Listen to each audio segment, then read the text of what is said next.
Okay, it's about that time. I think we're all universally on the right time. Our clocks have all gone backwards, and we've got that extra hour of sleep and stuff. Some a week earlier than others. But how we doing, you fine people today? Doing good. Good evening. Wow. Okay. Um, Before we get into this album, which I would say has surprised me, this Aaliyah album surprised me. The results of the poll didn't surprise me, but actually listening to the album did surprise me. Um, but just always, as we start off, great to get some music news. Anything, Marina? What anything that you've got to report this week in music? Oh, this week in music. That's really interesting. Not that much. I was listening to the singer at slash actor Trevor Jackson because he came out with his second EP called Goodbye. So I've been listening to that to check it out because I saw that was released on Friday. It's not bad. So if anybody wants to check it out, but I don't know any big music news. I don't know if Stevie has something big. You interviewed someone recently that I think Halftime Chat listeners would appreciate. Is it Calice Way? Oh, yes. From Toronto. She does her songs are like influenced by 90s R&B, aren't they? Yeah, so she includes R&B, she includes a little bit of like funk and hip hop. So she like was talking about like the Funkadelics and Snoop Dogg as influence, listing basically what her parents were playing around the house really influenced her, but her sound is very different than what we hear right now, and I really enjoy her music. So her latest EP is called Who is Callie Sway, and it's kind of like a curated list of all her previous work, and listening to that you'll really get to know who she is as an artist and her music. It's really good. I don't know if you noticed this, but something, maybe it's just me, I don't know, but with some of these artists either upcoming or they're not established, on social media they act like they're a famous artist. Yes. And I don't get that, because it's like you might be IG famous because you got 25,000 followers, but what's going on here? You know what I mean? You're not Beyonce. What's going on? I honestly, I don't know. Do you actually know? Is it just me? No, I do notice they have a certain flair, like they're kind of like above where they have to be. But I guess you need to be maybe a little delusional. Well, that's what I was about to say. I mean, maybe being delusional, I always thought it was a bad thing. Maybe it isn't. Again, maybe I've got that wrong. Maybe, I don't know. I didn't crack the case yet. I don't know. Evening to our man Derek out in Minneapolis. Good evening to Music Tips and Reviews with JG. Goatee Brown, good evening. Big Mike, good evening. Your mic's out of phase, Namdi. I don't know what you've done with your microphone there. It's a bit out of phase. It's a bit out of phase, hold on. Yeah. It's got humming noise coming from it. That's better. Ooh. Okay. Is it all connected? It is, but there's a slight humming noise and you sound like you're in a church now. Okay.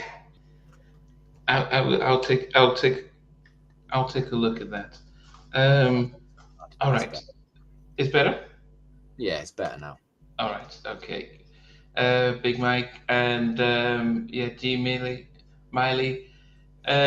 Stevie, you were out at a New Jack Swing. Before we get into the album, you were out at the New Jack Swing shindig in Yes. England's second city. What was that like? In Birmingham, the old 121. I'm very heavy-eyed actually. I haven't had much sleep, but I wouldn't say I was partying like it was 1999, but I was partying like I was 25. A New Jack Swing night, 90s R&B in Birmingham. Again, I had another fantastic night with Anil, who went down to Birmingham with, met up with Mr. Keys, seen Big Mike's there, one of our regular viewers. Yeah, and enjoyed some really good New Jack Swing. There was a bit of a Neptune's early 2000s set going on when we came about 10.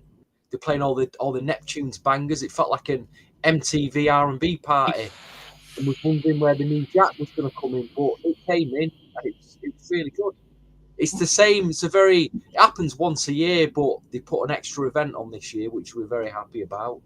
So listening to Karen White, Christopher Williams, Aaliyah was played, Guy, you name it. Bubba got played. It was just, I'm in heaven, mate. I'm in heaven. It felt like I was there for 4 hours. It always seemed to go in. The night seemed to go in 10 minutes. Time flies when you enjoy yourself, doesn't it? Eh? Oh, Time flies when you enjoy yourself. So yeah, great night. oh, that's great. Okay. Helpful. Welcome. Okay. I wish I could pronounce your name. I think I'm struggling with this, but want to say hello, welcome. Also give you a shout out to Hotline 5 was dope too. Yes. So we put out a poll to see which album we were going to review today. It was Aaliyah's One in a Million. It was Donnell Jones' Where I Want to Be. It was Faith's debut album, Faith, and it was Brandy's Full Moon. Were you guys surprised that One in a Million had, from almost 3,000 votes, had almost 40% of the vote? No, I was not surprised with Aaliyah's album. I was surprised though. I thought Brandy would get more votes than Donnell Jones. So that really surprised me. Okay. Steve, I was expecting Faith to get a few more votes, and she did win the IG poll, but it just wasn't enough compared to what was voted on YouTube. Yeah.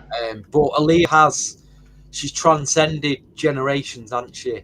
She really has. She's one of the few artists that came out in the 90s that you think she was around today. Yeah. The way the music is carried on. So she was going to win. She was always going to win that poll, I guess. Yeah, definitely. Also, so this is Cami from Japan. How, Cami? Good that we pronounced your name. So I wasn't surprised it won, and you're right. I was surprised that Donnell. It's a beautiful album, though. But I thought Brandy, especially being on tour, would have had a lot more votes, and then Faith. But definitely, we good that we'll get to do Donnell next. Worldwide Hip Hop Videos, welcome. What did you make of the album then, before we go into reviews? I mean, what did you make of the album listening to it? I forgot how much I love this album. Like every single song is so good on this album. So ranking them is so tough. I'm going to admit right now, I don't really like my list. It was so hard. I really, really love this album. This was such a good sophomore album. So this was tough. It was a great pick. I love it. Stevie. Are you asking me how I felt at the time or now? No, now. How? And then you can also talk about both times though. You can do both. I mean, I'll be honest. It's been since she passed away. I found it very, very difficult to listen to her music. I was devastated. There's only been two artists that I've been really devastated over losing. One that was Michael Jackson, and it was Aaliyah. Why Aaliyah had to go is just I just can't, still to this day, can't get my head around it.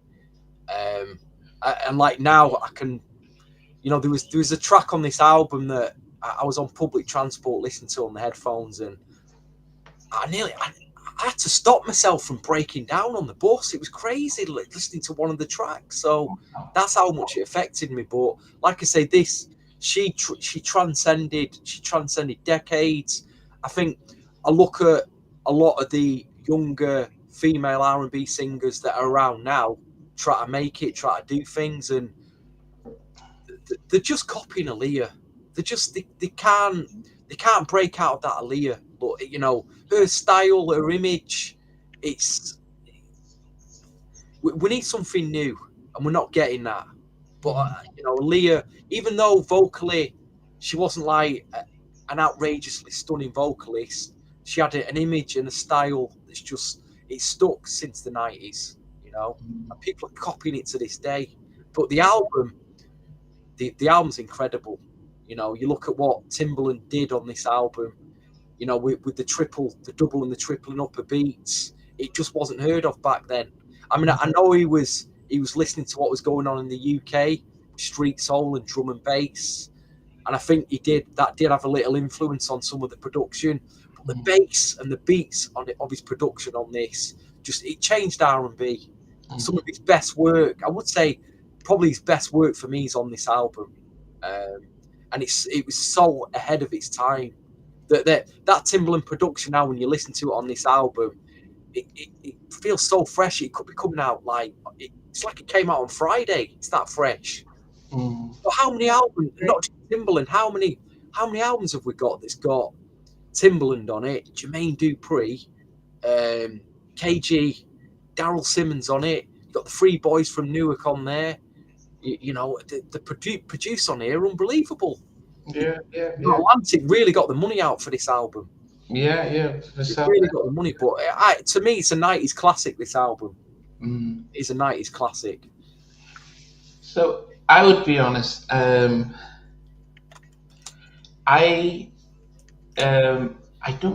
think I got the album, but I was a bigger fan of the first album for a long time. And when the whole split from R. Kelly happened, and she got into with Timbaland and Missy, I think psychologically I just so I didn't really give it much of a listen at the time. Wow. I heard a few songs and a few tracks. I was like, okay, not bad. So I gave it a miss. So, and then when I started listening to this, I was like, okay, 15 songs with 2 really good interludes. And at first I listened to it and said, okay, yeah, this is a hard listen. And then I listened to it again, and I'm like, I didn't realize she could sing. I've seen videos of her singing and performing, but I'm like, wait, she can really sing. And wow, what did I miss back in the 90s when this album came out? Because I didn't really give this album much love at the time when it came out, but I listened to it now, I was like, wow. And I would say this is probably the hardest list that I've ever done, because it felt like there was a clear number 1, 2, and 3, and I think the other 4 down to 15 to me, it could have maybe 4 down to 12. It could have just been in one bunch. It was hard to really. I've changed this out of the list probably 12 times. What, 12 times? Yeah, 12 times. Wow, and what I did is I put it on a playlist. So I'll put here's number 1, and I'm listening to it. I said, no, I prefer this, and I kept shift. So every time I'm driving, I'm listening to the whole album. I went to London yesterday, and I shifted numbers around. Then this evening I said, let me do my final, and I had to move around. So over 12 times I've moved things around, and so it tells me that this album was I completely underrated this album. I underrated how well she could sing. Even the songs and I don't want to go into any of the songs, but there were some songs she did. I was like, wow, she's shown her range in different ways that I just didn't realize she could do. And you're right, Stevie, that unfortunately 90% of the R&B women coming out today are copying her, but they don't have her swag, and they're almost copying a style that was hot when it came out. That yes, it can still be right now, but I can almost assure that if Aaliyah was around today, she wouldn't sing the same way she did that they were singing. She was singing back then. She would have flipped it around. So I have to give her props for this. What's that? I got that a week before it came out. It's the UK promotional CD of the album, and I found it in an exchange shop in Manchester about a week before it actually officially came out. Wow. I know, with the Atlantic, it's very hard to see that, but yeah. Well, that's a bit of a collector's item, that. It really is. I don't know how you guys did, because I know that I didn't include the two interludes. Neither did I. Yeah, I was going to say that. Okay, I've got okay. too many.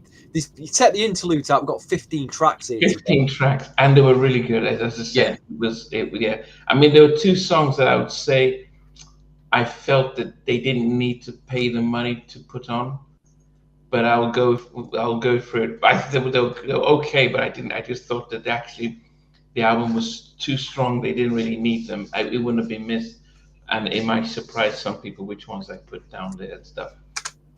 Um, but this was her biggest selling album. Did you know that? Yeah. Really? It was her biggest selling album. Did over 6 million worldwide. You would think that her last album would sell more. Yeah, I thought that But would. this one was 6 singles released. And she was around to promote it, so that made a massive difference as well. Okay. We can go ahead. So, guys, what we're going to do, we're going to start from 15 down to 1. And, I listened to a show called Talk Sports. You ever listen to that? There's Hawksby and Jacob, and they tend, anytime they do birthday spread, they have to keep telling the rules, even though, because somebody could be joining in. So we didn't conclude the interludes because there were just so many songs. So, but if you put in an interlude, not a problem. So I'll start from 15, and then Lorraine and Stevie will do their 15, and then we get down to number 2. And before we talk about number 1, we'll go down the list and stuff. So it'll be great if you guys do the same thing. List your stuff from 15, or in Hopeful's case, 17 down to 1, and tell us a little bit about why you chose the song and anything. Put in the comments. Everything you type down gets read and by us.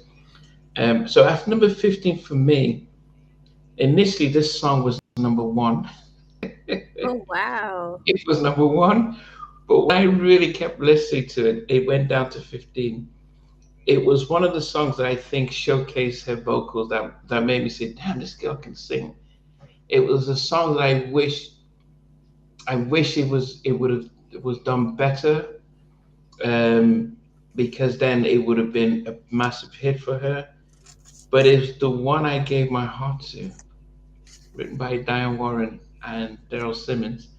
And as much as I appreciate her vocals and I appreciated the song was slow, and it just kind of like it felt dreary, and it wasn't like a Can You Talk. I'm like, Darryl, you did Can You Talk and We're Not Making Love. No, you did some songs that can, but he didn't write it. So Diane Warren wrote it, and when she writes, she normally uses David Foster to do the production. And so there's a way that their music, On Break My Heart, there's a way their stuff goes. I just didn't think it worked for Aaliyah. And so I thought, man, they could have saved money and not put in that track. So the one I gave my heart to is at number 15 for me. Goldie Brown says the radio mix was better production. I haven't listened to that. I'm not sure that it must have been, but when you're doing with 15 songs on this album, I just thought that this was the one that didn't do it for me as much as the others. But it was a beautiful song. I think, as I said, vocally, I was like, damn, this girl can sing. And I wish she did more songs like this in order for people to recognize that she was a proper singer. Number 15 for me. Go ahead. Okay, well, this is really hard. I've changed this position of this song so many times too. It never made it to the top 5, but it's still a good song. So number 15 for me is Giving You More. I put that at 15. I feel like there's, I guess, maybe stronger songs on there, but it's still a song that I enjoy because I feel like this album has no songs that you would skip over. But for me, I'm gonna stick with Giving You More at 15. And it's tough because I said when you have 15 songs and very few that I would say skip, you have to put them somewhere. Yeah. Yeah. Okay. Giving You More. I think that was. I don't know who was Gibbs. Jay Gibbs. Jay Dibbs, is it? Yeah. Well, he did a lot of stuff, but don't ask me. Like I say, I had 5 hours sleep, mate. I've just Okay, that's fine. this evening, mate. Jay Gibbs, he might have done stuff for 702 actually, as I remember. It's the same guy. I'm sure people in the comments will give you his discography at some point. Yeah. He might have done something for Jay Quest as well. Jay Quest, if it. Okay. You put me on the spot there. Right, my number 15. I mean, going back to when I used to listen to this CD, I'd listen to it. I'd press play on the CD and I'd go from one right to the end. And by the time I got to the end of the CD and this track came on, I was exhausted. So I kind of took the CD player out by then because it was a very slow song. And I think I can't disagree with you, Namdi, what you said. I think actually this track would have fitted more on a first album. It's got more of an early 90s babyface feel to it rather than a mid to late 90s feel. It's a lovely song, don't get me wrong, and it's sung, like you say, it's sung very well. I just didn't listen to it enough. So, and that's not to say it's a bad, because it's not, it is. I just got to be in the mood. I've got to be in kind of that babyface Darryl Simmons mood, and I didn't think that production fitted this album. Yeah, it would have fitted more the first album. So the one I gave my heart to enters at number 15. Yeah, as I said, I would listen to it and I was like, wow, Lakers. But the problem was that by the 5th time I've listened to it, I didn't feel, and I love ballads, I just didn't feel attached to it in the context of the whole album. And it just felt like, okay, yeah. So definitely agree with you. At number 14, now, as you guys come in, Chef Disney Asia, lots of you guys coming in. Rascal, how are you guys doing? As I said, this is a beautiful album. Great, probably one of my favorite albums to review this over the past 12 months. But 15 songs, you do have to put the stuff there somewhere. At number 14, for me, wow, this was another song that I felt like I have to be careful what I say. Is that Raphael Sadiq just started following me on IG. So name dropping there, Namdi. He's got to get. He always gets a name dropping, doesn't he? Every podcast, doesn't he? He's just following me or followed me over the weekend. Okay. He just got a couple of hours ago. So shout out to Raphael. Congratulations. I hope you don't. It wasn't my fault that Don Robinson said that. Oh, there's another name drop. There's another name drop. Another one. Oh, Don Robinson just falls in here now as well. So please don't. I hope he doesn't see that video and think, "Oh, you're the guy who said it." Anyway, and the reason I said I have to be careful because one of a friend of the show did track number 14 that I felt it didn't fit the vibe of the entire album. I think the album had a vibe, and there were just the 2 songs that I felt just didn't really fit in. I felt it was a nice production, but it just didn't fit in to me. And that's Everything's Gonna Be All Right. What? In the context of the whole album, I just felt like the album had a vibe. It had Hold on a minute. The guy produced that. You've got him on speed dial on your WhatsApp. Hence, I said I had to be careful what I said. I felt it was a nice song, but as a package of an album, the album had a vibe. Timbaland did 7 songs on the album. If you include the 2 interludes, he did 9. He did half the album. And so then he set a standard, and then the others who did stuff in there added to that. So I think the Darryl Simmons and the Darkchild songs, I just feel like they didn't fit into the vibe. So I'm listening to it, I have a vibe, and this comes up, and I'm thinking, oh, did they? So I didn't warm to them as I did the other songs. Beautiful track, I think.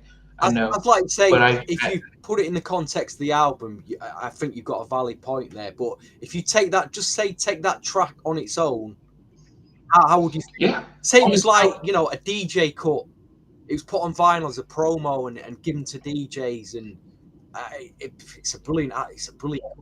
Yeah, it was a beautiful. I love the song, but I just, as I said, when because I told you I've changed my list 15 times, 12 times, because I'm listening to it and I'm like, okay, I'm listening to I have a vibe like, oh, goodness, this one, this one, and then I'm like, oh, this doesn't fit in, so it kept being pushed backwards. I've listened to this album probably 15 times in the past week since we agreed to do this, and so every time I'm listening to it, I'm like, yeah, it just doesn't flow, and it goes to the bottom of the list.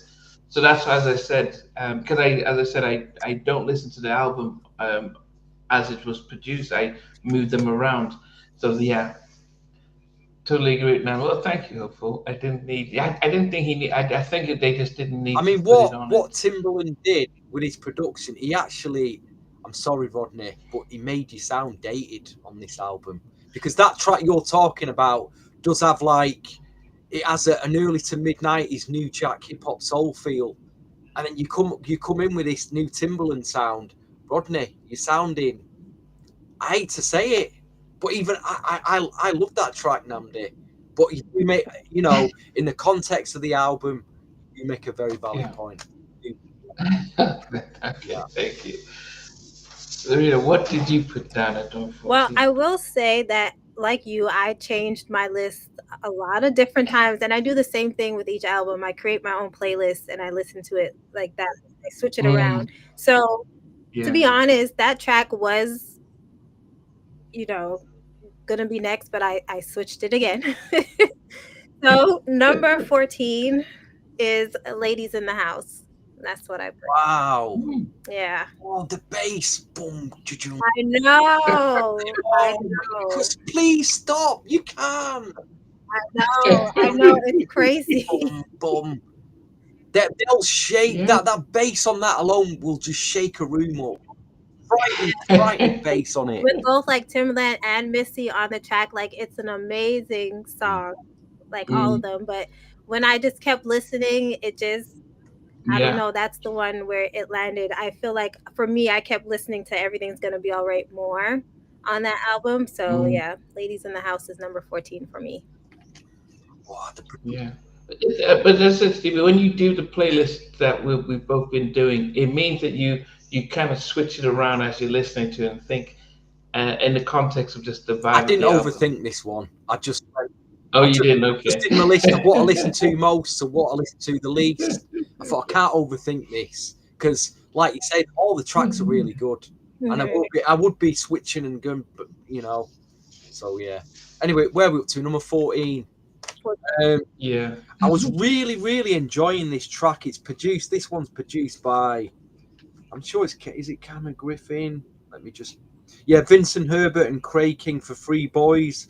I was really enjoying this track until the guest vocalist started singing, and his name is Tavarius Polk, and I'm thinking, I recognise his vocal, but I can't think where he's come from. But he's a ooh, and he starts going ooh in the track. I'm like, oh no, I love that song. like this, and I'm like, again, it just dates the album, but Well, but the album is old though. It's not like a new. it just sounds dated now. Really, that vocal just sounds. Oh The no, track I'm here for itself, Tavares's runs. I love it. yeah, he's never given. It does sound like they recorded both vocals in different studios to me, and they just fitted them in the track, but never giving up. It's a nice track. I do like the track, but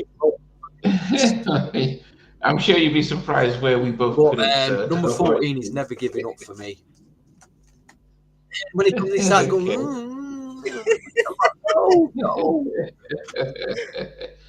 Oh, goodness, no. RS, I didn't realize he's passed Who else? away. Not either. Tavares? No, this is what's Guilty Bro says, such a great duet. Wow. Damn. I didn't realize he's passed. Okay. Um, okay. So, oh yes, I've just gone onto his IG and just found out today. So he passed away 2022. Was he in a group? I thought the album sounded like he was in a group. But anyone know if he was part of a group? Because it felt like he was in a group. He sounds a lot older than what? He was 15 years older. He sounded a lot older on that track. Wow, Yeah. I'm stunned. Yeah, your melodic was right. I did think it was Brian Alexander Morgan at a bit, when he's at a bit, yeah. Wow. Okay. Yeah. Okay. So number 13 for me was the ladies in the house. Let me say, yeah, yeah. It was nice little. It was nice stuff, nice track. But I just loved other songs on it better. Um, and but it was and especially at the time of D'Angelo. If I gave me some of that neo soul D'Angelo type vibe, but the production, and I appreciated that as well. So yeah, number 13 for me was "Ladies in the House" featuring Missy and Timbaland. Wow. Yeah, yeah, yeah. So All right. okay. So number 13 for me, I put "I Got Your Back." That is What? Gotcha. yes. I What? know. I know. It's hard. I know. What? Oh my god. I got your back. Oh my goodness. Yep. That my final answer, I guess. Wow. As I said, when I do this list, I listen to the songs. I've learned to listen to the songs over and over, and I don't look at the producer until the night before we go live because no, actually not the night, a couple of hours because I don't want to. In the past, I've just looked at the producer, and it will influence me, and so I didn't realize it was Jermaine Dupri that did the production. Yeah. Um, but okay, I will say more when I put it on where I put it. But I actually did like that track, but I'll talk when it comes my turn. Okay. What about you? Uh, 13. to number 13. Mm. Oh, gosh, I had. It's another. Who did this track? Sorry, folks. It's another Vincent Herbert track. Never giving up. Never giving up. No, I do like this track. Ben Garrison's on this. Written by Monica Payne. No, you already. What did you? Yeah, you put that at 14. You put out 14. Did I? Yeah. Oh. That was Oh, the you're duet. right. You're right. I'm thinking of Oh, never coming back. okay. Yeah, the Timbaland track. Timbaland makes his first entry. It just again, it's got a nice vibe to it. Didn't blow me away, but yeah, it's nice. It's just nice. Okay. Never coming back. Uh, I do like. yeah. It was a good. Yeah, good little. 15 songs. It's hard not to put songs somewhere. Rob Benjamin Music, welcome. She the Pretty, welcome. Yeah, every guys, as you're commenting, we are able to read them and so be part of the show by telling us your thoughts and actually giving us any Easter eggs around the album as we go along, as we talk about the songs. That is always helpful. At number 12 for me is Stevie's number 13, and that's Never Coming Back, which, as I said, moved around a lot. And actually, I don't think I had anything wrong with this song. It's just that I think this is one of those songs where I had 11 songs that I preferred more, as opposed to having anything to say like, oh, I didn't like this or anything like that. I just felt like it was a nice little jam. It didn't sound like a Timbaland Missy connection. It didn't sound like they did that. Um, but yeah, as a friend, this is one of those songs where I had nothing to really say and stuff. It felt like it should be in the album. It felt like it fit, and nice, beautiful vocals and production, and everything. Yeah. We've got our friend Marco saying Timbaland's 7 productions was too much. What? Oh no. Oh my goodness. Okay, well, for me, for number 12, this is where I put this in the Dark Child track. Everything's gonna be all right. So that comes in at number 12 for me. And what did you think of it? Because you said you moved it around a bit. Yeah, no, I moved it around, so it's been all over this list, but it came in at number 12. I really like the track. I know, like you're saying, it sounds a bit like out of place, I guess, when it comes to the sequencing of the whole album, but I just think it was like really good, and it's an upbeat track, so I would have loved to see her like perform this live to see what like the choreography and everything would have been for this.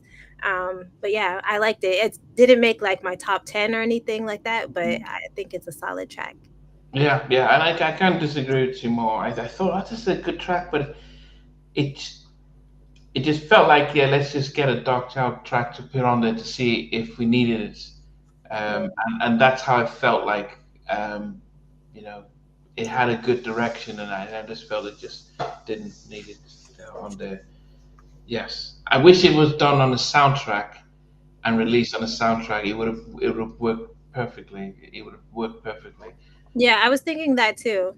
Mhm. I think that would have been good because she did a lot of songs on a lot of soundtracks during that time. So Yeah, yeah, yeah, that's what I was saying to myself. Like, oh, this is good, but I just didn't flow. Stevie.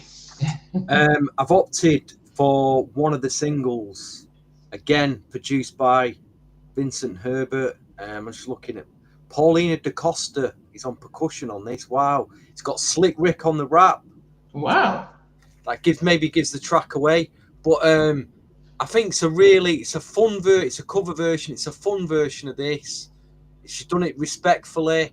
I'm not sure about the Slick Rick rap, but I think the reason I put it so high up at number 12 is because High or low? low, I should say low, is because I was painstakingly trying to get the Marvin Gaye original on CD. There's a greatest hits, so you get a hits package. It's always the edited version. It's like a 4-minute version, but the actual full live version is about 12-13 minutes long. I remember this, again, pre-internet, years trying to find this Marvin Gaye live CD with the 12-minute version of Got to Give It Up. And I was so happy that I'd got it. And I used to play it so much. And I was happy Aaliyah did it as a cover, but it just didn't come anywhere near Marvin Gaye. Just didn't get anywhere near it for me. But like I say, it was a fun track. I bought the single when it came out, but it's number 12 for me. Wow. You know, I like the track, but Marvin Gaye's original, it's too strong. It holds too strong. Okay. Goodness, I can't believe we've done almost 40 minutes and we're only at number 12. Just okay. At number 11, okay, I'm sure this will surprise people. Well, number 11, because it was released as a single, and maybe because I'm in my head, I remember the version of this song that Missy did, or maybe I'm thinking about Hot Boys, but I think number 11 and number 13 are very similar, with the vibe, and I like the song, but as I said, there were some other songs that I felt I did prefer more, and so number 11 for me is Hot Like Fire. Um, as I said, it grew on me, but I just thought that it others stood out and gave Aaliyah a range that I hadn't expected. Wow. So at number 11 for me was Hot Like Fire. Wow. I think maybe because in my head I keep hearing Hot Boys, and it just felt like, I think when I heard Hot Like Fire, I'm like, oh, this was the blueprint for Hot Boys or something. Yeah. But Monstrous track there, Namdi, at number what? Doesn't even make your top 10. yeah, as I said, and I'll always go back and say that Aaliyah surprised me with this album. I was shocked to see how I neglected how good she was. And so, for me to put Hot Like Fire number 11 says that there's so many great songs that I loved on this album. Yes. Yes. Right. So for me, number 11 is a track. I actually heard her version first before I heard the original, of course. But then after getting into more music and comparing it to the original, I'm going to put this at number 11, which is Got to Give It Up featuring Slick Rick. So that is at the number 11 spot. I love the track still. I think it's a good remake that she did. Like, she made it her own. And I liked having Slick Rick in it because he always, I don't know, he adds something to the track that's very different. And I liked how he like incorporated another part of her song into it as well. Yeah, yeah. Like another positive motivating force within my life. Like, he sings it off, it kind of like trails off. Yeah. So it's a very fun track. I just thought other tracks were stronger, but this is like a solid remake. So I put it at number 11. Okay. Wow. Stevie, Chef Disney Asians probably get upset that I put Hot Like Fire 11. As I said, when you have an album with 17, if you minus the interlude, 15 amazing tracks, you then need to put things somewhere. And so, yeah. And I always had the bias that this was a Timbaland production, the whole album, but that's why I mixed it around. But as I said, beautiful track. Go ahead, Stevie. Good evening to Benson's, also Jez Miley's here. Music tips and reviews. Hi, Hopeful. Hello, Chief, my friend. Hope you're doing well. Yeah. He's in the old struggle. He's struggling by the sound of it. We hope you get well soon, Mr. Benson's. Number 11 is the Jermaine Dupri produced I Got Your Back. Wow. I thought it's a good track, this. I thought he did a really good track. I got you, but again, it's like, where do I put this? Yeah, well, I can understand. Yeah, it's one of those. Gosh, it's not even in the top 10. That's how shows you how strong this album is. Yeah, this is not even being the top 10. What am I doing? What am I doing? But, from 10 out of 1, they're all. But yeah, there it is. I got you, and I've been bouncing that track all week as well. Number 11. How is it number 11? Okay. Oh, this was hard. Yeah, I would say it was. I didn't expect it to be this hard, and I was, as I said, the hardest album I've ever reviewed because I've never changed more than 2 songs. But yeah, at number 10 for me, I was split on this song because on one side I'm like how beautiful her voice is and how well she can interpret the song, but on the other side I think this song could have been better. It could have been better served if they had kept if they had interpreted it, allowed us to hear a different interpretation. Susie Lover. Wow. I think when she did the version, I thought I thought the new school version should have been kept as a full track and should have been a single because it reminded me of when Shantae Savage did I Will Survive, just flip the track. So when I heard the new school version, I'm like, oh my goodness, that's a different track altogether. Why didn't they leave that? Because, when she did the old school version, it was no different from At Your Best. So it shows, yes, I can sing and I know the song and I appreciate that.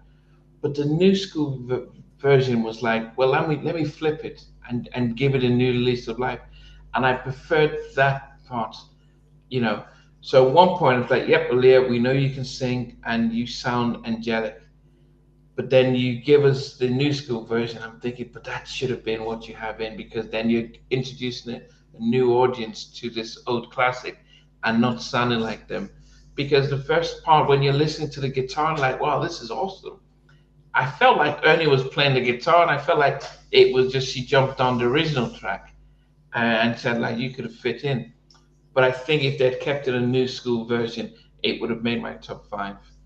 So yeah, New York on the cover version of Tuesday was much better than the album version. Okay, thanks for that, say.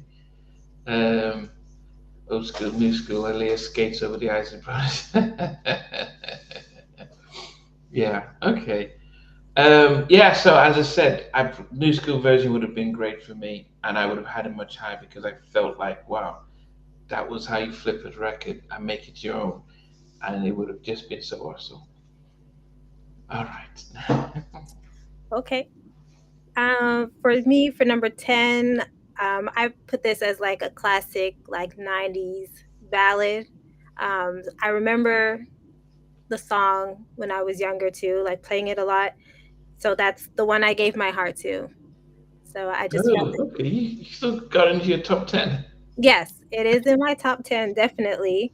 Yeah, I put it at 10. I feel like it's just a classic 90s R&B song that you get like a lot on albums. So yeah, that's what I have at 10. Yeah. What did you? But did you feel? I mean, when Darryl Simmons, co-produced the Can We Talk and Superwoman, and those parts of me that listened to the production felt like, okay, it's almost like You Mean the World to Me kind of thing, but it just felt to me it was like it didn't feel as if they it just felt like a Disney song. um, and maybe it's Diane Warren. I just probably she's better served when she does her stuff with Dave Foster. They've got their chemistry, and they could have brought something different to it. Yeah, I just. I don't know. I feel like it's a very Diane Warren type of song to me. I Yeah. feel like it reminds me of like how Monica had like For You I Will, like those type of Mm, those yeah. type of songs. Yeah. Okay. Stevie. Gosh, dare I say this? Sometimes I listen to this at number 10 now, aren't we? Is it number Yeah. 10? I get a bit bored. Because when they released the single, the 12-inch version, there was like an extended version of it which went on for 7 minutes.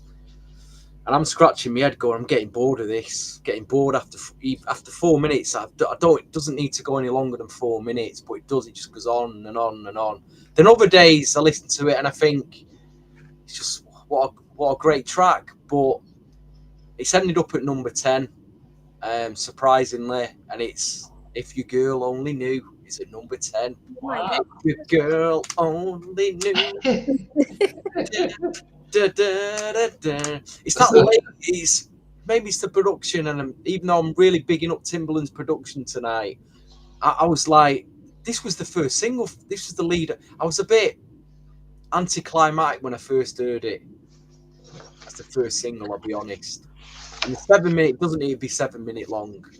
Mm, It's in my top 10 anyway. It's at number 10. It could have been higher up. But there you go. okay.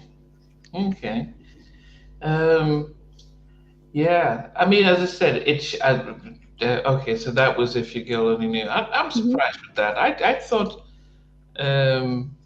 it was a good as a way of reintroducing her after the separation from R. Kelly. I thought it was a different style, and I thought they wanted to just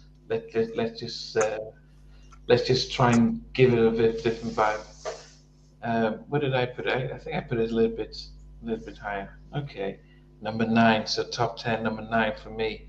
Um, yes, yeah. So I think let me see. When I look at my yeah, number nine is Back to Timbaland and Missy, and it was Heartbroken, and it was another song that I really and I moved it around quite a bit. Good song, that. Good I song. moved it around quite a bit because it was one of the songs where it was higher than I just kept moving around as I kept listening, and other songs that I like better. Not that there was anything wrong with this song, but I can't fault it at all. But it was just songs that I just preferred better. And this is listening to the album, this week as opposed to back when it first came out. And so at this stage in my life, listening to it, I put it at number 9. Yes. Good song though. Very Yeah, good. no, definitely, yes. All right, guys. So my number 9 is a track that you guys had said way previously, but it's Never Coming Back. That is my number 9. I just love her voice on that track. I like how it's broken down later and how it kind of goes, kind of like how you're at a concert. She's asking for like, crowd participation. I don't know. I really like that song. I listen to that song a lot when listening to this album. But yeah, I put it at number 9. Okay. No, I can understand. I do, like you say. It's just when I just wasn't that the duet just didn't work. Well, not say it didn't work. It's just his voice. But I can understand why you like that track. Oh no, it's not the one Never with Come the Back. duet. It's the other one. Never I'm Come getting mixed up with the two, aren't I? Sorry. because they both start with never. That's why. Yeah. What number are we on? Sorry. We are Number 9. Number 9. 9. So at number 9, I got the J Dibs produced "Giving You More." Gosh, I can't remember what it sounds like, and I've got it at number 9. This is like I say, not had much sleep, folks. I'm sorry, I'm really sorry, but I was compiling it this afternoon, and that track has ended up at number 9. But I forgot what it sounds like. That's just weird. Okay. I can help you out because I had it at number 8, and it's almost like do do do do. You know that Tony Braxton song? Oh goodness, the one with the one that Babyface did with what was that? I've even lost it now. Does anyone remember what it sounds like? But it was all that I am. It felt more. I'm just gonna play. I'm gonna play 5 seconds of it. Okay, I can't Just remember 5, now. just to remind me what it sounds like. This is Uh, really. I've lost it now. In my head, I can't remember what it reminds That's me really. of. How bad is that? I can't remember But what it sounds it like. gave me it gave me it gave me like an uptown. Oh yes. Now I know why I put it there. Yeah. You're making me high. Thank you, Goody Brown. You're making me high. Really, Okay, yeah. Yeah, it reminded me of you making me high, that kind of stuff, and Yeah. it was, yeah, no doubt it was making me high. Well done, Goody Brown. Yeah, I listened to it. I'm like, okay, I like the beats and stuff, so I put it at number 8. And as I said, it was different from the rest of the other songs, and I liked the flow. So it's yeah, I really liked the production and liked how she delivered it as well. Yes. So that's number 8 for me. So not too far from you, Stevie. So anyway, we're at number. So Lorraine, we're at number 8. Number 8. Number 8. Yeah. Okay, so number 8. This is where I put the duet that Stevie loves so much. Never Giving Up with Tavares. I really like that song. I remember even liking that song as a kid. I don't know, that really stuck out to me back then too. So that's yeah, that's where That's I'm a gonna good song. It is a good song. Yeah. Yeah. Angels, what you know of him. Was this I think this is the first time we heard Baby Girl, because he said in the song, and no one else on that album called her Baby Girl. And then Timbaland later on, when he did um, what was it for the soundtrack? I've been watching you. Oh, Are You That Somebody? Are you that somebody, baby girl? So then he kind of re-emphasized the song, but Tavares is the first person that said it. Yeah, that's true. I never noticed that. Yeah, yeah. So he should get his credit. So he was the first one to give it that name, and no one else gave him. Yeah. So yeah, because yeah. All right, Stevie. What about you? Number 8, I've got the very haunting, Heartbroken. Just great production. Again, I just think it's a really strong song, and it's Are you that somebody? Yeah. yeah, and it's made it above If Your Girl Only Knew for me. Just more the vibe of it. It's just, oh, dearie me, shakes me up a bit. Really does. Have you frozen, Andy? No, we're watching you. All right, yeah. So Heartbroken is a number 8. Oh, sorry. I thought you were getting emotional before. I was waiting, like, okay, what's No, he gonna don't worry, mate. I'm not gonna. Don't worry, mate. I'm not gonna. I won't be Because you were breaking. like, yeah, and he just stopped, and I was thinking, oh my goodness, Stevie's emotional. What's he gonna say? So, No, mate. okay. Heartbroken at number 8. Okay. At number 7 for me was a track that at first I thought I was listening to Beat It. No, Billie Jean. You know the drums of the track. Do, do, do, do, do, do, do, do, do. Oh yeah, no, it was yeah. That was Billie Jean. The drums. Before we go into the Marvin Gaye track. I don't know. You need to listen to the Marvin Gaye track again. Yeah, no, but the drums. That was if you listen to the drums on its own, that's Beat It. That's You Billie think Jean. so? Sorry. You think so?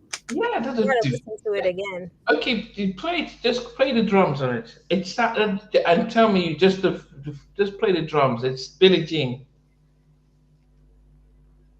Are, are you gonna play it, Steve? I thought you want me to play it.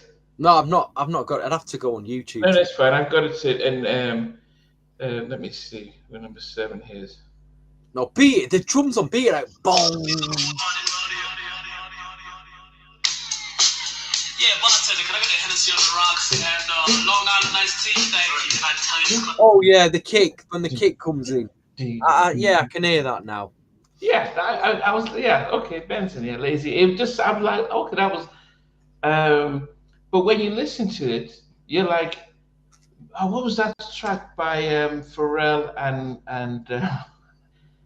and oh, his name is escaping the one that they got the lawsuit from Oh, Robin Thicke. Robin Thicke. Yes. Oh, Blurred Lines. Blurred Lines. You're like, hey, of course, that sounds like Blurred Lines. And so Blurred Lines did sample the Marvin Gaye stuff. It's so obvious that it was the complete rip-off of Marvin Gaye. And they're like, no, we didn't do it. So, yes, I loved how Slick was on this stuff. Slick was like he had schizophrenia, where he talks like in the third person and like, yeah, I was over here and this person comes in. I'm like, and then she comes in and she does her vibe. She reminded me of Donna Summer in this song, you know, that how she could hit the dance music and the whole vibe and everything. I was like, wow, I was really impressed by it. I loved how Slick Rick interacted with her, and as you said, as he sampled one of her tracks and how she sang on it. Yes, it was. I really loved the song, and it was different. It was different than some of the other songs, and that's what stood out for me. So, got to give it up with number 7 featuring Slick Rick. Really, really fun track.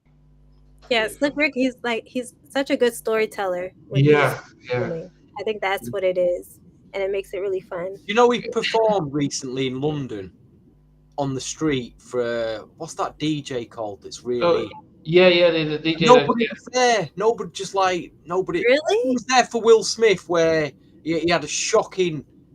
he performed. Will Smith performed his new single in the streets of London. It just went down like a lead balloon. But when Slick Rick turns up to do Children's Story, nobody's there. I don't think people in the UK remember Slick Rick, and I don't know. It depends on how it's promoted. I mean, Burna Boy was, I think it's the it's the audience. I mean, I might have gone to see it if I still lived in London, I just think it's just it's just the audience. But yeah, that's disappointing. I don't know if he gives heads up before he does the show. True, they probably the audience probably know of the Montel Jordan track. Yeah, but they wouldn't think it. Yeah, they.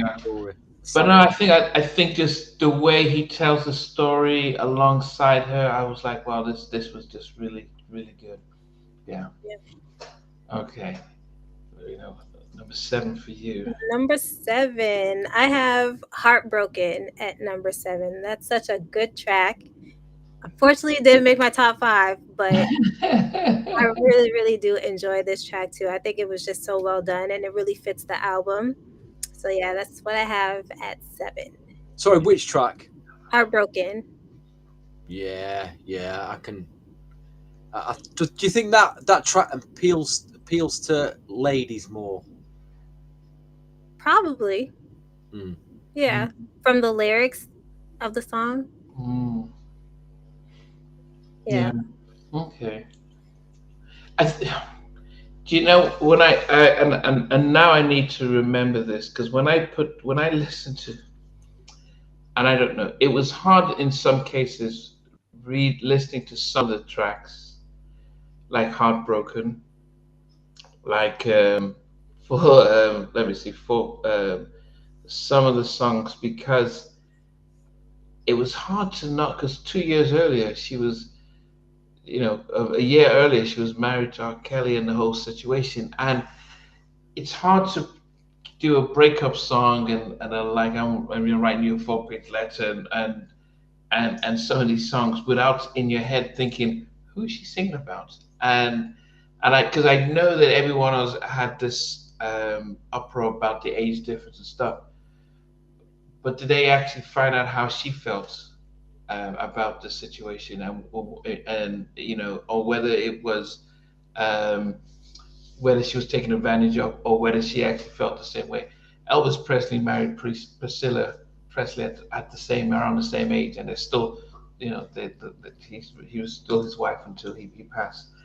So it was somewhat difficult at first listening to the song, some of those Heartbroken and My Boyfriend, not thinking and trying to get that out of my head.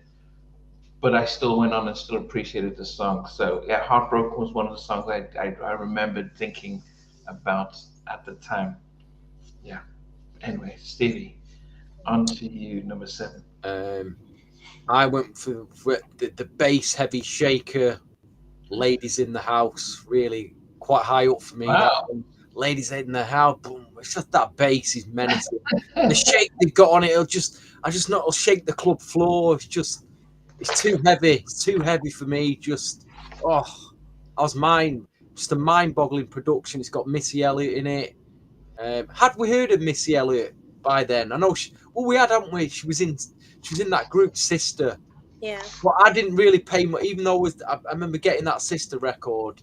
I still didn't know who Missy Elliott was back then until she put her own stuff out. So again, we're hearing Missy for the first time. So, but yeah. No, her first time to come out was on the Gina Thompson Things You Do remix. Oh yeah. And she was on the remix for Men of Vision with Darkchild. And then then Puffy started. I don't know. I think I didn't like her rap on that track. It reminded me of the rap she did on Diary of a Mad Band. What was it? Heedy ha and a hardy. But maybe at the time I was like, okay, not a problem. Anyway. Heedy ha and a hardy hey. Number 6 for me. I didn't know JD did this song, and I wrote down this was like an Uptown. This was Aaliyah's Uptown track, and that I Got Your Back. I love the track. I love the whole vibe of it. I love the whole call, like you know, I got you there. It was such a such a nice vibe. It felt genuine too. Almost felt like she meant it. I'm like, okay, I was beating her around. I'm sure if I restart, you'd have got me and stuff. But it was a believable track for me as well. I just love the whole bounce of this, and I did wonder. I wonder if JD did a little bit more songs, but then I probably would have. I have to be careful because both Daryl and Dark Cloud are both friends. They're both two-time guests on the show. Oh, really? Oh, really? Yeah, both of them have been on twice. So, but I think. Oh, really? They're both friends, are they? They're both friends, are they, Namdi? Yeah. No, friends of the show. Oh, okay. Of the show, yes. They're Are friends. they, of the- are they on, That's the key word this time. yeah, of the show. they're on your Christmas card list then, yeah? Hey, you know what? Darryl Simmons sent me that Christmas album. He did, and he sent me the CD first, then and stuff. So, but I think JD, I would have preferred. I think I would have been interesting to see what else he could have done with them, because think of what he did with TLC, with Escape, with Mariah. I think he was able to. He could have offered something different. And I would like to have seen that contrast to what Timbaland did a little bit more from Jermaine. I think he would have done some other good tracks. But the one he did in number 6 for me, I Got Your Back. Yeah. I got your back. Your kind of track, that. That's definitely you, that, Namdi. Yeah. I just love that whole vibe and stuff. Yeah. Okay. Okay, so this is getting really tough, guys. Really tough. It's always been tough. I know, but it's just like, oh my gosh, I can't believe, like, I don't know. Okay, number 6, I just put it there. I don't know. That's where it landed. I'm not really happy with it, but it is 4-page letter. I know. Wow. It's crazy. I know. Any reason why though? I guess there's other songs that I like, but I love 4-page letter. I remember the video. I thought the video was so cool. But it's at number 6, guys. That's all I got. Okay. It really is. It's really one of the signature songs, that, and it's a song that really does fit her, I think. See, you're saying very little in case you get pulled up by the legal team of the Aaliyah fan club. Goodness. Okay, Stevie, what's number 6 for you? I wanted this to be in my top 5. It's not made my top 5, even though it's a brilliant track. Hot Like Fire is at number 6. Getting me hot like fire. But again, another club floor shaker. Oh, mesmerising production on this. Spending my £10 on the promo 12-inch single with the remix on. Wow, number 6 didn't make my top 5. It's really bad. That is really, there is one track here though that's nearly made me number 1 that I was just stunned by, just shocked. But Hot Like Fire is probably not in the top 5 because of that reason, because of this other track which has just bombarded my top 5. Wow. Okay. Well, going to my number 5. Goodness. One of the things I'll say about this song is that if somebody says, "Oh, I wasn't around you in the '90s," give me a song that would embellish the '90s, and this track always comes to mind.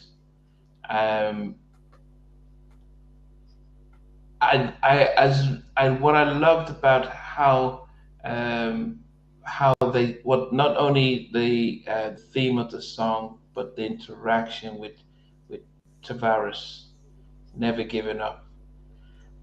It felt '90s. It felt like he gave me that Dino from H-Town vibe. He was he sounded like a '90s R&B singer. That's how they sang the '90s. You know, that kind of church singing and stuff. And Aaliyah got into it as well. And I thought that, man, this was. Let me see. I don't think they released it as a single. No, they didn't. I thought this would have been like a perfect little song if they had done a video and everything. Um, yeah, I love the '90s and the joint the backing vocals, and I first, because I didn't see the credits, I'm listening to the song. I thought she was singing with a group. It felt like she was singing with a boy group, and I'm thinking, okay, who is this? Is it which is it a male group that, like, remember 702 and Subway that sang these little things? I felt that she was singing with a group, but I really appreciated this track and I appreciate how she came through on it. Monica Payne, is she not the one from the Girls? Mhm. Yeah, Monica came from the Girls, wrote this song. Sorry, Monica. Yeah, beautiful track, beautiful duet with Aaliyah, and yeah, number 5 for me. It was definitely a track that I really appreciated. I thought You got there in the end, Namdi. You got there in the end. it was good, always going to be in there. Yes. So we've got Lorena now, number 5. Number 5. So top 5. So my number 5, I put Hot Like Fire. That is my number 5. If it was the Timbaland remix, it probably would have been higher up. Mm. But the original one, it lands at 5. It's still one of my favorites.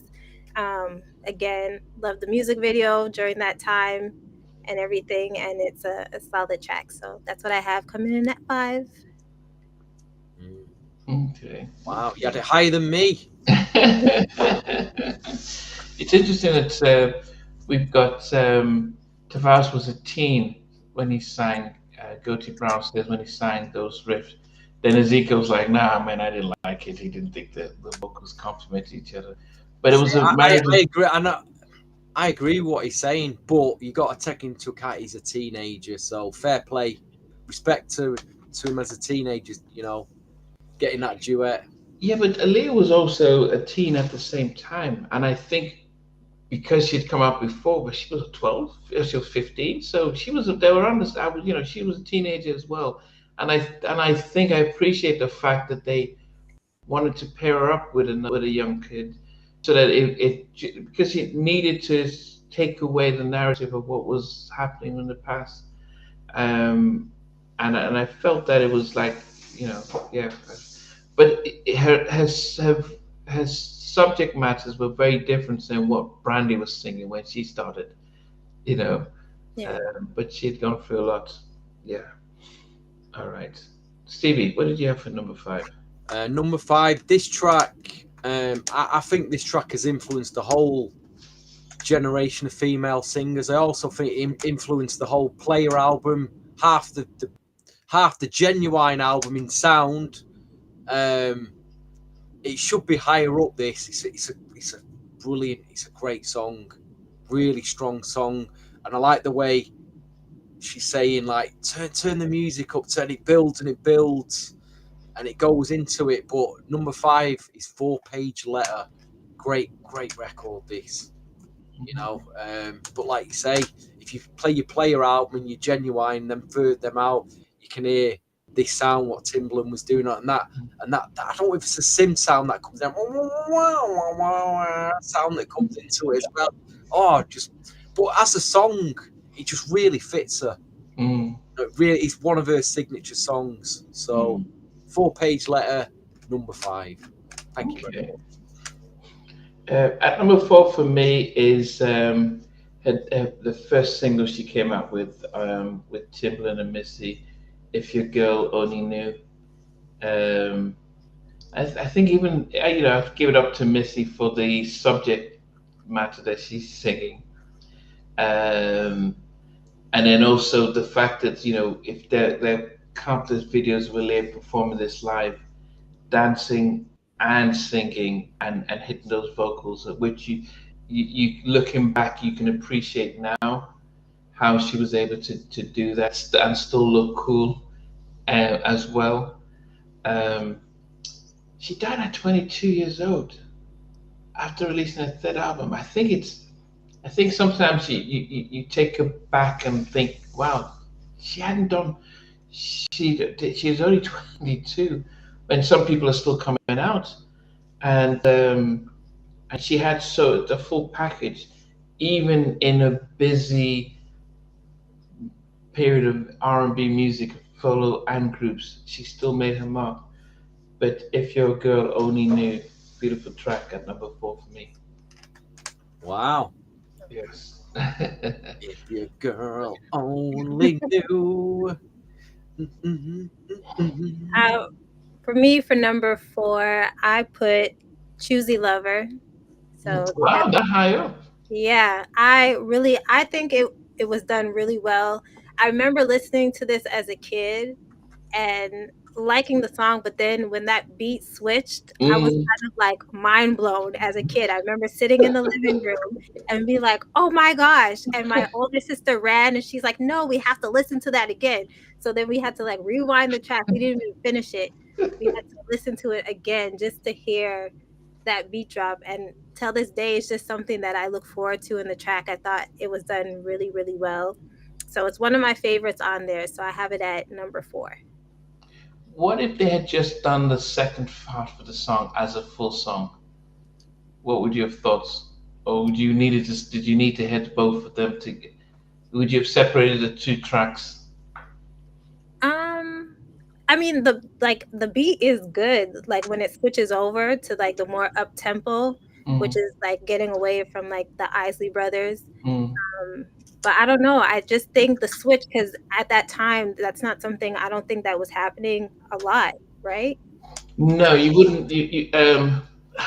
Occasionally you may get no in a video music video like Puffy would have done.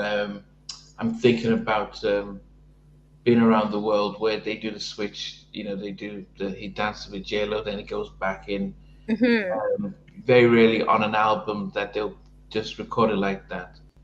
Yeah. Um, yeah, remixes were separate, but on original version, I when it dropped, I was like, wow.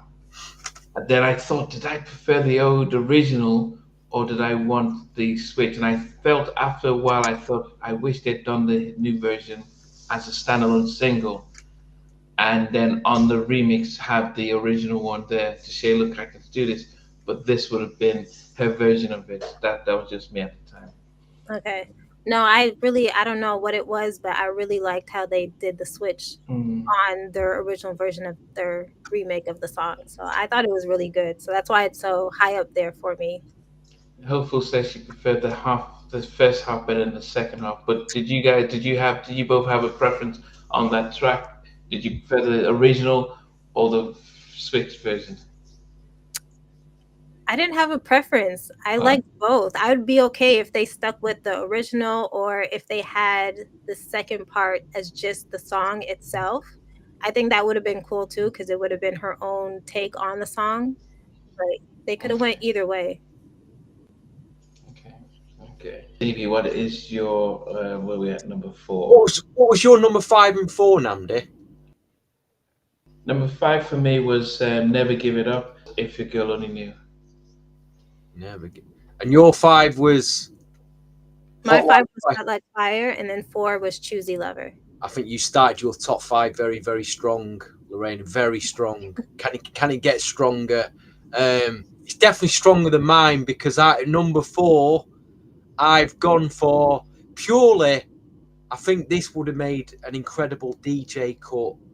If it had come out as like a promotional 12 with the album mix on one side and the instrumental on the other, I think it just would have tore dance floors up. But I took everything what Namdi said about this track this evening, and you are right, it doesn't fit the album, but it's got to number 4 for me purely as just a DJ cut.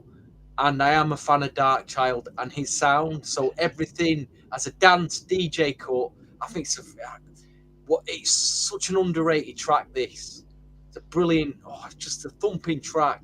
So everything's gonna be all right. Brilliant. I think DJ should be playing this out now. Just right. But you're right.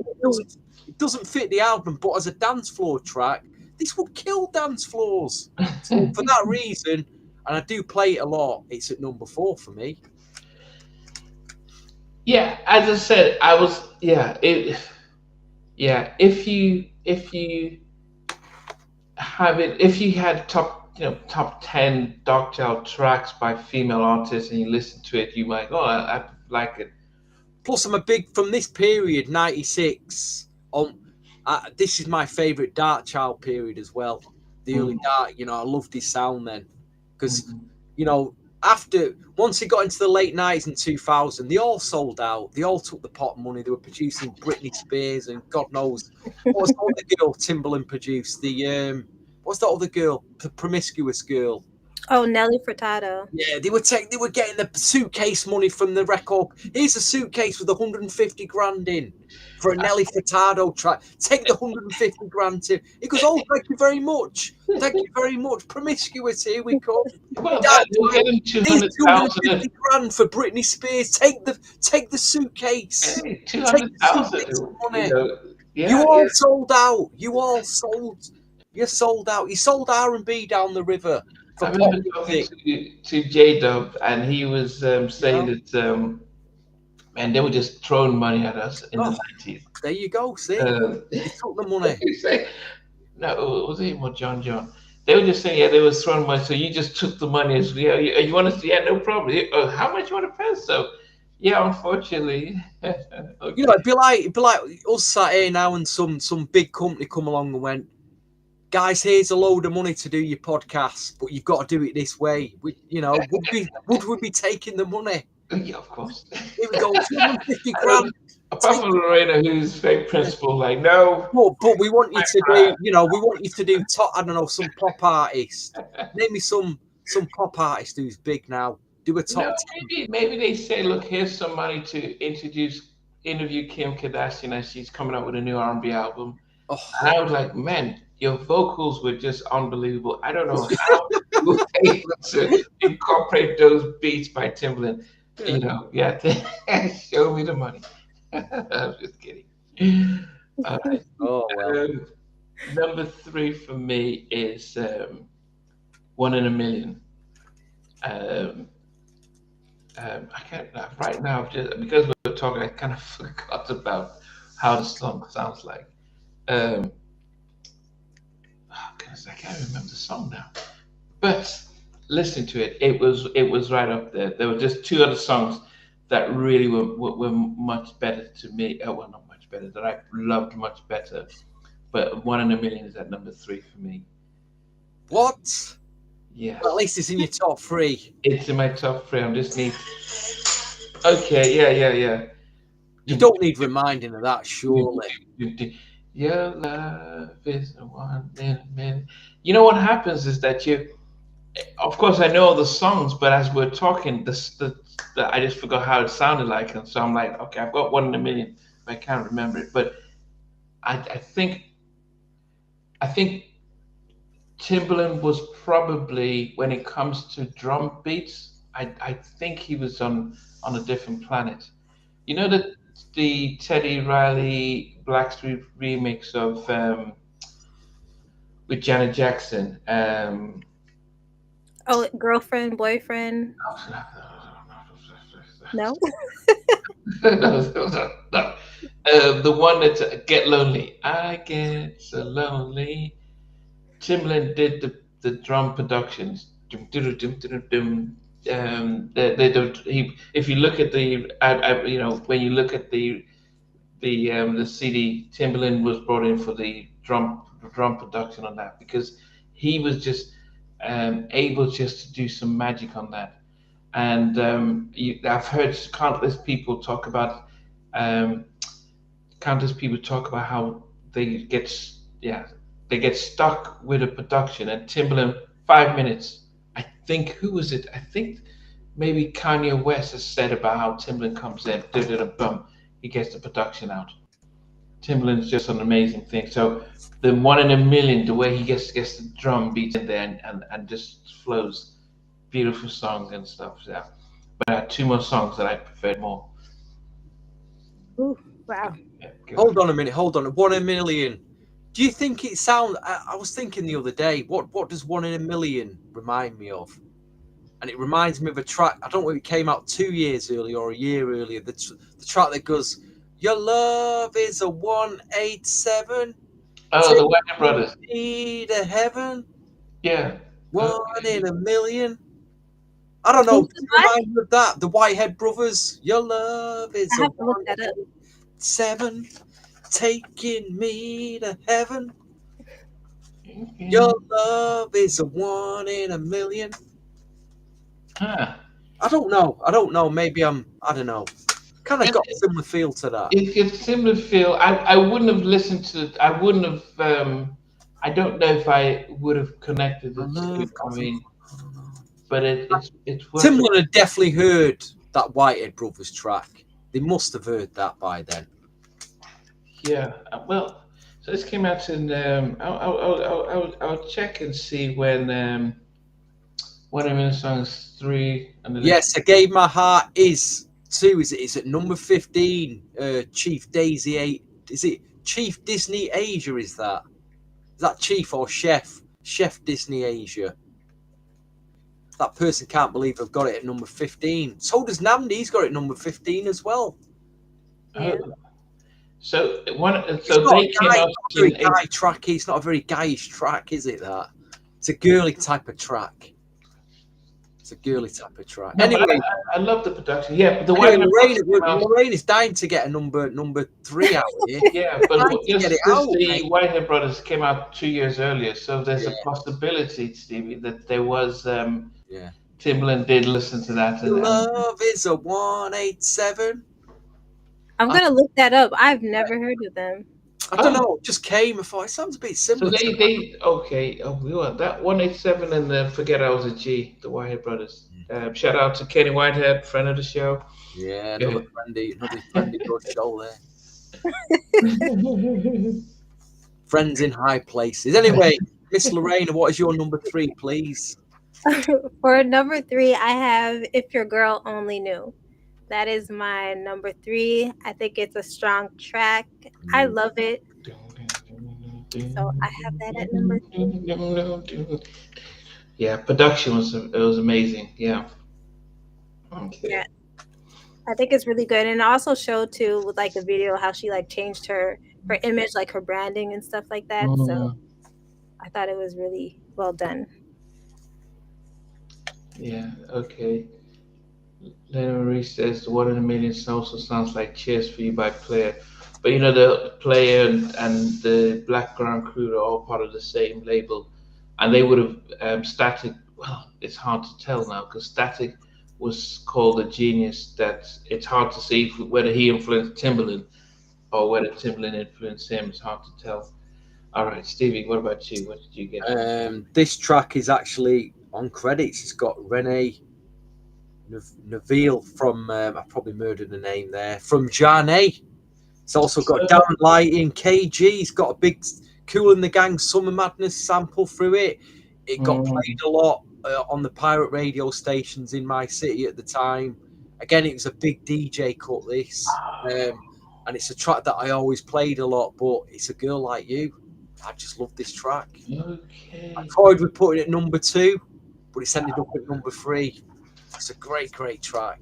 Okay. Like you, the big rap from Tretch from Naughty by Nature. Yeah, it was. KG, I can't remember which one it was. It's Tretch, yeah. You know. Yeah. I'm just glad it didn't have the Vanilla Ice rapping on it or something like that. You know what I mean? We got a good rapper on this. Okay. And I think it's a really good. They play off one another, and I think they do it really well. This track. Yeah. Okay. I shouldn't diss Vanilla Ice because nobody talks about his '94 album, which I need to get hold of actually. Once he got past his Ice Ice Baby nonsense, he actually did a hardcore, like East Coast sounding album, which is really good actually. He's got a new single out as well of Vanilla Ice. So okay. Nobody cares though, do they? Nobody. Okay, a song that was close to being number 1, but you know, I completely forgot about when you were talking about the song. I remembered interviewing Darren Lighty, and he said that he was about to write the song, but then Renee, because he was at this time, Darren Lighty was working alongside KG at Divine Mill, and so he was going in with Aaliyah to write the song. Then Renee shows up, and it's like, and her and Aaliyah were just talking and kicking it off, and she says, "Oh, I've got this song," and Aaliyah was like, "Oh, okay, let me listen to it." And so the vibe for them was so good that he says, "Yeah, I didn't get the writing credit, but we did the production," and so hence he's listed down as a co-writer, but he did the music with KG. While Renee did the lyrics, and Aaliyah did some with them. But I loved A Girl Like You. I don't know why on God's earth they did not release this as a song, as a I agree. single. The whole vibe, the whole back and forth, it was.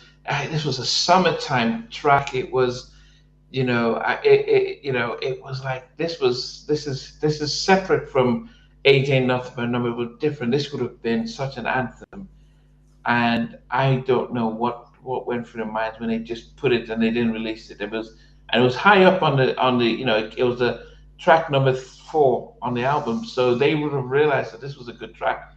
But I think they stuck too much with some of the other tracks. And I think this was a different side of Aaliyah. KG and Darren Lighty, they had the vibe, they had an uptown that feel good vibe going on. Beautiful, beautiful track. I loved it. So number two for me, should have definitely been released. It would have. I was shocked. They released 6 singles, but they could have released this one. I wonder if they could have, if it was the first single that came out, it would have been even better because it would have just been a different thing. But the album sold well, so I think that they knew best at the time. But anyway, go ahead. Ray. So that's it. Number 2 for me is A Girl Like You. Yeah. I'm gonna have to agree with you, Namdi and Stevie. Number 2 is A Girl Like You. This is actually my favorite song off of the album. So the first time I listening said number 2. so when it came on, I got so excited because I forgot about that song, and I absolutely love the song. I would have loved to seen if there was like a video made to this song. I think it would have been really dope to see that. It's just a well done song. I like how they both play off each other. It's not like, it doesn't sound crazy or anything like that. It just flows so well. But yeah, I really, really love this track, and like not a lot of people talk about it. So like when people write reviews and they do different articles on Aaliyah and her songs, or even like deep cuts, like they never mention this. So I feel like more people need to talk about this record. Yeah. Okay, I'm surprised it's at number 6. Your favorite, but number 2. So I can't imagine what number 1 is. Stevie, what's number 2 for you? Before I get to my number 2, just a shameless plug for my YouTube channel. I've got 2 videos dropping, one on Monday night, one on Tuesday. The Monday night is the Vinyl Search episode 6. I won't spoil it too much, but on my way to Birmingham City to meet my friend for the New Jack night, I ended up going off into a little market stall, and I didn't expect to find anything in this record shop. But what I struck gold. That's all I'm going to say. And I had to go back home because I was carrying that many bags of stuff that I found. I didn't expect to find anything, but yeah, some great. And then on Tuesday night, it's a vlog of my trip to Birmingham and the New Jack night. You'll see what was played inside the club. You'll see what's going on in there. So it's just a little 15-minute vlog of the New Jack night. Anyway, so that's a shameless plug over. Number 2, this is the track that I didn't expect this track to get so high up, but it has. And it's the track that I was almost a blubbering wreck on the bus. this week gone listening to this track, and it's the way she sings it. It's a tone. She just sounds so innocent. And when I listen to her sing this song, I can't believe she's gone. I can't accept still to this day that she's gone. I think this song appeals to both traditional soul and R&B music lovers and the new school, the new generation coming up. Because there's, like you say, you've already talked about it's a big flipping it, but Choosy Lover. Wow, that high up. Oh, it just rips my guts out listening to it. Rips my guts out, and I just can't believe why was she taken away from us? You know, she had it all in front of her, didn't she? She dropped that third album. She was going to be a megastar. For me, she was going to be as big as Beyonce and the rest of them, and it was taken away from her. And that's what I find it so hard to accept. That's what we lost. We were, you know, like D'Angelo, we lost a generational talent here for me. Hard to accept, but Choosy Lover is at number 2. Wow. Yeah. Didn't realize you had it that high up. The way she sings this track, it just tears me up emotionally, I'll be honest. Because she's taking on such that Isley track, it's phenomenal. And the way she sings it kills me. Absolutely kills me. Yeah, I didn't realize you had it that high up. Okay. Yeah. Yeah. Could have been number 1. Yes. Number 1 for me. the way it makes me feel, you know what I mean? The way it affects me when I'm listening to it. Okay. Well, in my list, so I'm going to go from 15 down to number 1, and I didn't put any of the 2 interludes, which I think were amazing. Especially, I think I preferred the most was the outro. I thought that was really good, and then even the intro with Missy saying, you know, wake up, you know, Aaliyah. It's almost like you've been on hiatus. You know, we're come to do some new stuff with you. Number 15, the one I gave my heart to, showed her vocal range. I just felt the song was lacking, it wasn't memorable for me. Number 14, Everything's Gonna Be Alright. Beautiful, the album. Number 13, Ladies in the House. Nice little neo soul throwback. Number 12, Coming Back. Number 11 was Hot Like Fire. Number 10 was Choosy Lover. Number 9 was Heartbroken. Number 8 was Giving You More. Number 7, Got to Give It Up, featuring Futuristic Rick. Number 6 was I've Got Your Back. I love that one. Number 5, Never Give It Up, featuring Tavares Pollock, rest in peace. Number 4, If Your Girl Only Knew. Number 3, One in a Million. Number 2, just you guys go listen to it again. A Girl Like You, featuring Trent from Naughty by Nature. But man, for number 1 for me, I just loved 4-Page Letter.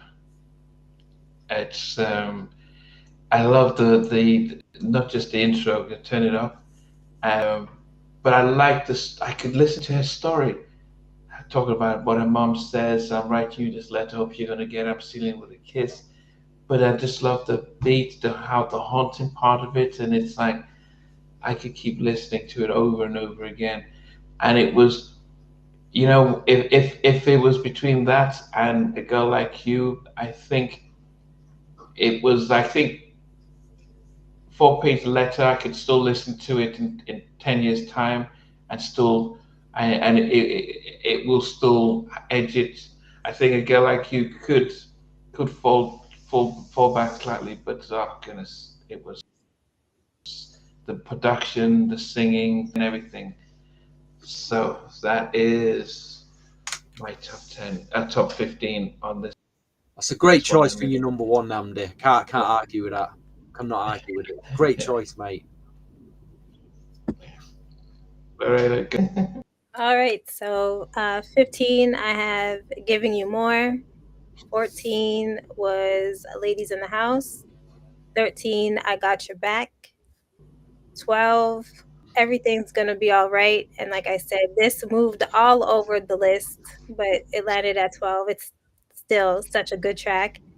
11, I had Got to Give It Up featuring Slick Rick. 10, The One I Gave My Heart To. Number 9, Never Coming Back. Number 8, Never Giving Up. That's the duet with Tavares Polk.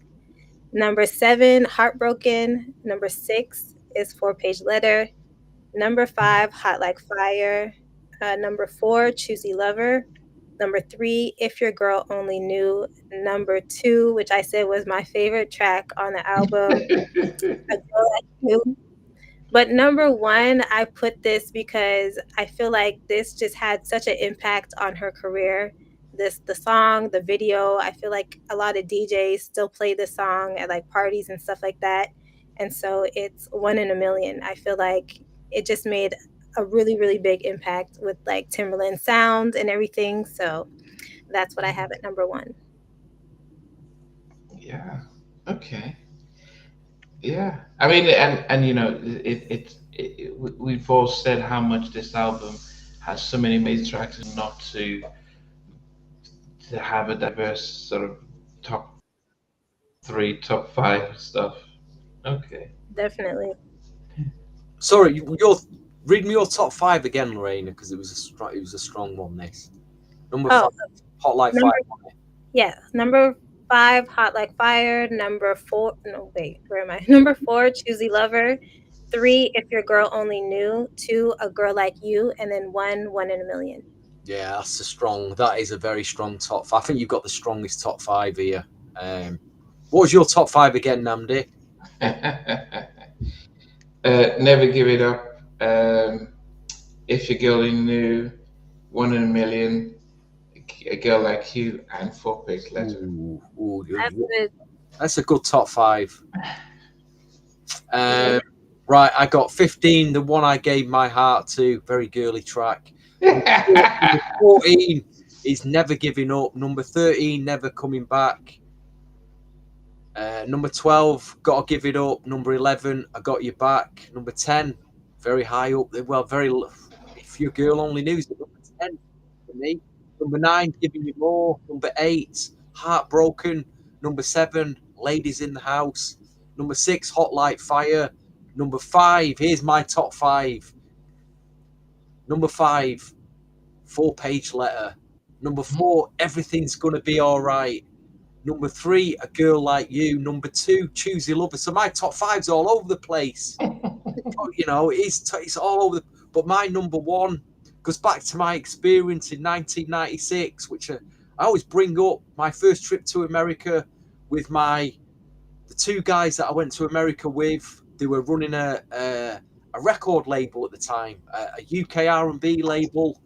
And one of my friends was actually doing some production and remix work and try to sell it to the Americans and get work. It was like try to sell coals to Newcastle. UK viewers understand exactly what I'm saying there. Try to sell coals, because coal mining came out of Newcastle. It's like people in London making coal and try to sell it back to the people in Newcastle who already make it. So we're trying to sell R&B as UK people back to America. Didn't quite work.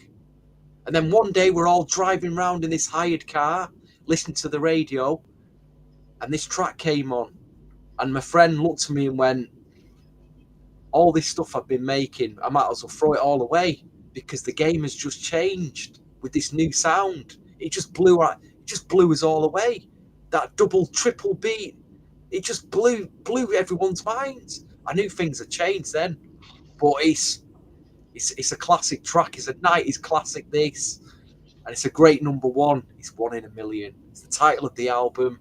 Easily picked for me. Easily picked. Choose the other, maybe 4-Page Letter could have been the other one, but 1 in a Million is my number. Based on that, I've never forgotten that experience of just hearing it for the first time and realizing that R&B. How many times can we say that R&B has changed? You hear something, you know that the sound has changed. New Jack Swing, that was a change. Timbaland sound, that was a change. I don't know, Neptune's possibly. What's been the change since? I don't know. Trap, has that changed R&B? The trap sound, that distorted, muffled, that has a massive influence on R&B. That even though I don't like it, I can't. It has that production sound has had an influence on R&B. The sound of it, not for the good, in my opinion, but. Yeah, there's certain producers that made like a really big impact, and I feel like Timbaland working with Aaliyah, I feel like that's like a monumental time. Like everybody remembers that shift, and I think that happened with One in a Million. We need it now. We need a new producer with just something new to freshen it all up and blow people. We need it now. Oh well. But I think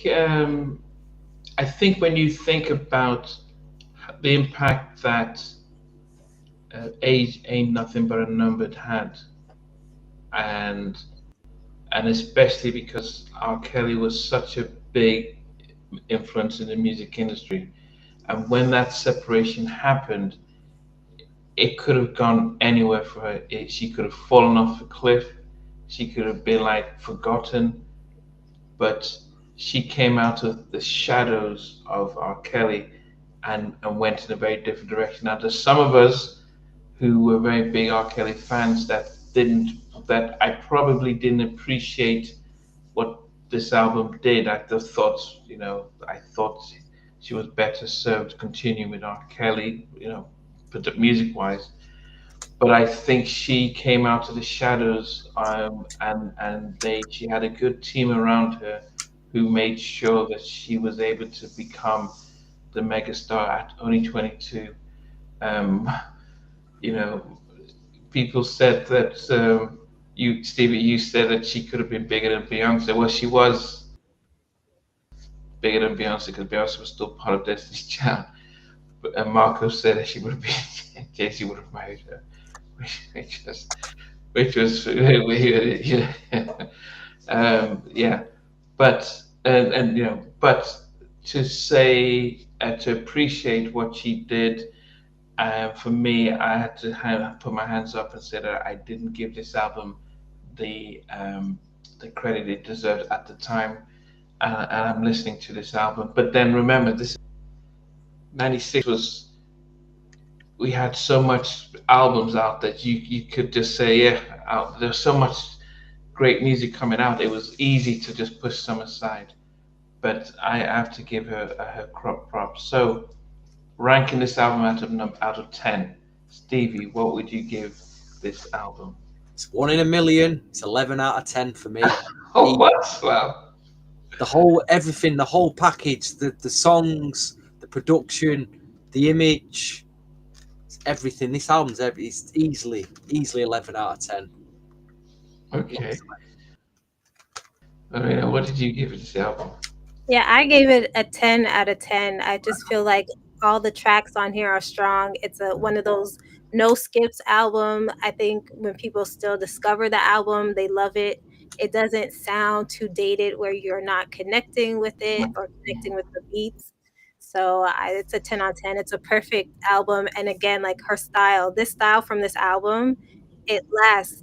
All the new girls, new R&B girls, they still have that mold, the Aaliyah mold, when it comes to the hair, when it comes to the clothes. Yeah, it's all there. So look at that artist in Nigeria, Namdi. We've been talking about Is it Queen Maddie? That's just come out. Well, she hasn't just come out, but she's got a track out with Lil Wayne and Keith Sweat. Look at her image; it's totally Aaliyah, even though she's Nigerian and sings Afro fusion pop or whatever it is. But her image, she just looks like an African version of Aaliyah to me. Yeah. I mean, fan of hers, and everybody was. I would give this album, just like Marco and Hopeful, an 8 out of 10. A modest 8 out of 10. 8 is a big number. I'm going to miss not listening to it after today because because I have to go on to the next. But I give it an 8 out. I mean, goodness, it is hard for me to give a 9 or a 10 out. I mean, I think if I look, I'll give a 10. Oh no, I won't give. I can't give any album a 10. I can't imagine an album being a 10, but an 8 is No really album? high up. And a 10, no. I mean, I think a 9 would be Make It Last Forever. That's my all-time favorite album as a collective. Guy would probably be an 8.5, the debut album. Share My World would probably be an 8.5. What would Thriller be? Thriller. It's hard to rank Thriller because my favorite songs on that, but no, I can't rank Thriller. But it would probably be an 8.5. I think you can't rank Thriller because Thriller is 8. Yeah, I think. Yeah, yeah. Not even in the 9? Albums that I love. 9 would be, as I said, 9.5 would be Make It Last. 9 would be Share My World. That would be those where I put those Blackstreet albums. Debut. That's easily a 9 out of 10. Blackstreet Debut, Andy. Which one? Blackstreet's first album. No, I mean too many songs. Too many songs that there was just a few that Good Life and stuff that I would. I think the thing is about this, the reason why I like Make It Last Forever is just that it was 8 songs and it was just like, wow, everywhere, just like, my goodness. And Thriller was great, but it's unfair to rate that because it was just a phenomenal of what it is. So I think I go past rating that. So I'll never put that in my list of different beasts. I think Share My World as an R&B art. It's that's it. And then say 112's debut album, that's another sort of 8.5, 9 for me. I never skipped that album. I just listened to all those songs. So have we had an album that's come out this year that's like 8 or 9 out of 10 out of 10? No, I must say John B's. But then again, I haven't listened to as many albums as you guys. I like John B's latest album, and we did the Mary's album last year, which I thought was really good. Had some good. It was good. Okay, so we are next because of the poll. It's going to be Donnell Jones, where I want to be. We'll be looking forward to doing that one.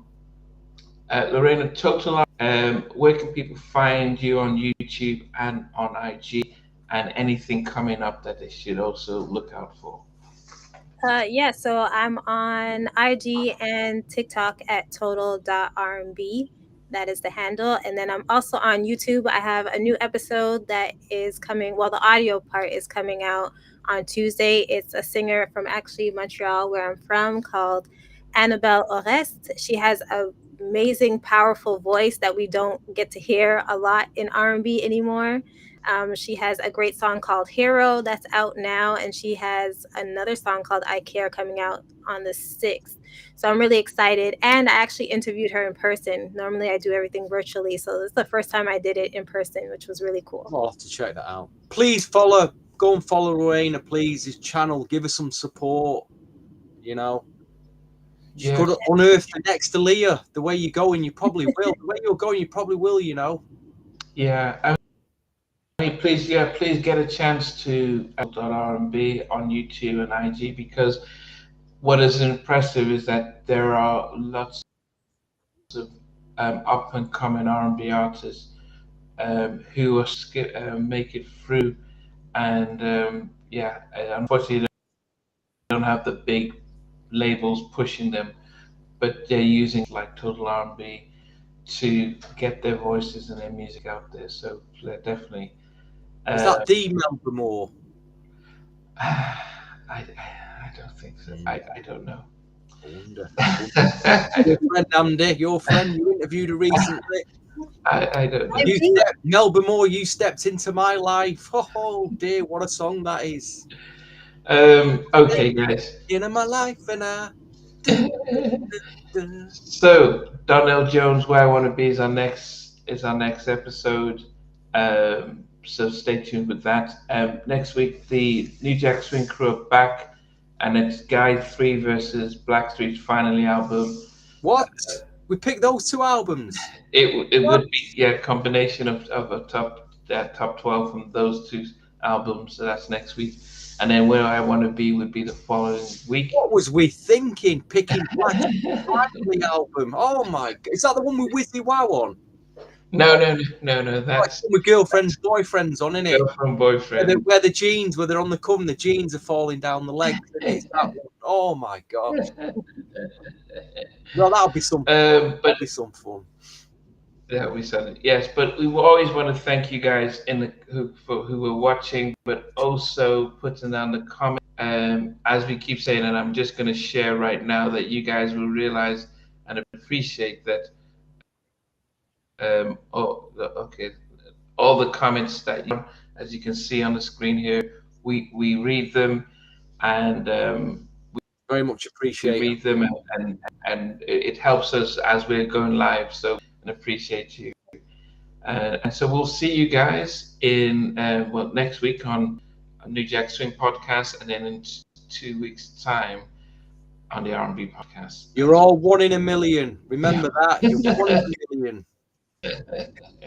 All right. Hey guys, thanks for watching. Thanks for being a part of Halftime Chat. Please remember to subscribe, share, and comment.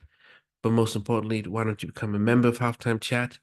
We've got amazing videos, amazing perks, and being able to support the channel. But anyway, thanks for watching. Take care. I never participated in that kind of. And somewhere in between us, or even loving us, on which I didn't miss you with. What was it like growing up? She's still making an impact on 4 houses down. I have a couple of pieces. Trying to get this one and that one. That works for you, but just for me, No, okay. They understand what Jonas' voice meant. Lay it.